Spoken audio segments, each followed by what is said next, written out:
Hey, what's up, everybody? BDO 44 coming at you with another video. All right, so we got some things to talk about.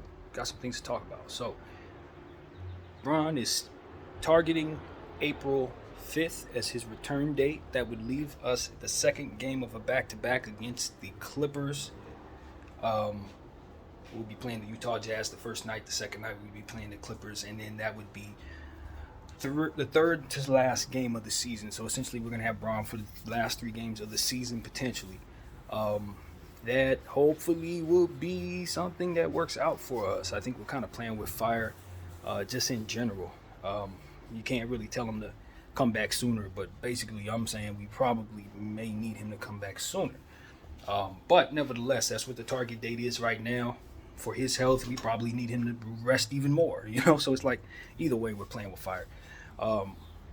So that's what we're talking about. I'm pretty optimistic that that'll be okay. I was hoping he'd be back sooner, but we just gonna do it the right way. Happy birthday, Kyrie Irving. That's also on tab. We definitely want to wish Kai a happy birthday. We were hoping he'd be a Laker by now, but things haven't worked out that way. But I think everybody's where they need to be. I think he's well on his way to being able to have a healthy process from which to negotiate from. So, in my mind, that's basically the most important thing. Not necessarily a destination, but being locked up for 4 years. I think that's probably, if I were in his shoes, that would be more important to me than necessarily where I would play. Just that I have a contract that's secure for 4 years. But I don't know what his thoughts would be. I don't know. That's everybody has their own way to go and what they want. But for me, if I were him, I'd want security because I think that's what they would want to keep from me more than anything. Man, you can go to the Lakers for 1 year and then that'd be it. You know what I mean? That kind of thing. I'd want a contract that states that I got options at the end of my career, or end of the contract rather, and little stuff like that. That may be a bit of an obstacle with everything in front of us, and everything that's going on around him. So for me, I'm just comfortably watching the end of the season in regards to Kyrie Irving. I want to see how the Dallas Mavericks do.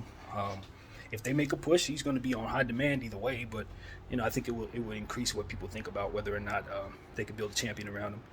And then from there, as far as the Lakers situation, well, I think the Lakers situation is kind of it's fluid, to be honest with you.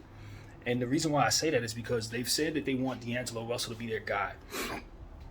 But then Austin Reeves steps forward and starts playing like an all-star. So now his price tag goes up, which could compromise what we can do with D'Lo. Now, if D'Lo goes somewhere else, the Lakers may be inclined to do something different with what it is that they're trying to accomplish. They'll still have to overpay for Austin Reeves in that event that would be the case. Overpay in quotations because I don't really know what he would be getting. But I bet you it's going to be more than what we were hoping to give him, $50 million. So if the Lakers are intent on keeping him, they may have to make some things happen. One of those things may be letting D'Lo go somewhere else, which I don't think it will come to that. I'm sure there's about 7 or 8 different moves we can make before letting it come to that. But nevertheless, it is what it is. So I think the Lakers' most important thing in the offseason, believe it or not, is to make a decision on whether or not they want to go forward with this core, which I think is yes. If the foregone conclusion is yes, just assuming that's what they're doing, then the most important thing is to get Beasley off of the books at $16 million. And that will open up a lot of what the Lakers can potentially do, whether they're able to keep both Reeves and D'Lo, or decide to go in an entirely different direction if they lose both of them. And see, that's what I'm looking at. What I'm looking at is the door for Kyrie Irving to come back towards the Los Angeles Lakers happens in the event that D'Lo and Austin Reeves both leave the Lakers. Then it's like, okay, well, we need what Kyrie could bring to the table. Let's sign him as a free agent since I believe he's unrestricted. There shouldn't be any restrictions on him at the end of this expiring $36 million contract. In that situation, that would open up the floodgates for all different types of stuff to happen. And I think the Lakers' number one free agent would be Kyrie Irving. I think that. Maybe Fred VanVleet, depending, but I think Fred's situation's a little different because he's coming off of a bit of a slumping season. So this is all the kind of stuff I'm thinking in my mind. I don't have the other free agents in my mind, but I know when you start talking about who's going to be free, it's a slim pickings type of situation as it pertains to the type of free agents you expect to see down there. So for me, looking at all of that,